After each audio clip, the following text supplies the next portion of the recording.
right, let's talk about one of the most crucial steps in any painting, especially interiors, setting up your light and shadow areas. Now, at this stage, things might look a little bit rough around the edges, but that's exactly where the magic begins.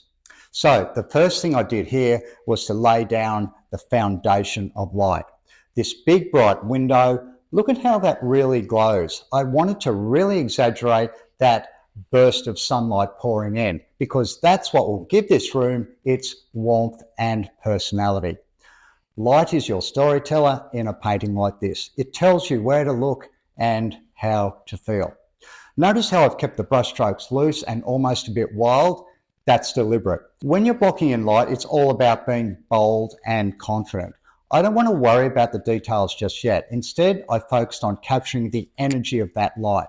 Remember, light isn't shy, so don't you be either. Now, let's talk shadows.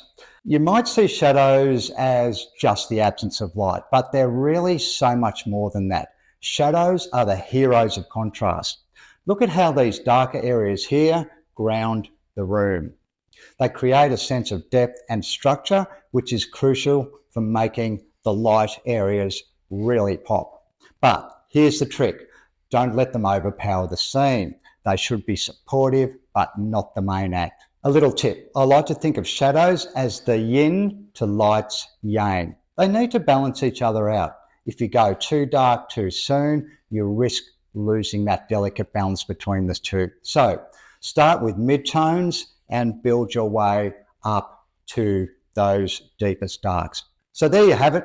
The early stages of this painting are all about setting up your light and shadow. It's like building the stage for your play. The actors or details come in later. But if you get this part right, they'll know exactly where to shine. So finally, here's the finished piece. It's actually a painting of my memory of my grandmother's kitchen. I just wanted to capture the way the sun streamed through the window, lighting up the table where we'd all gather for breakfast every morning. Very happy memories indeed.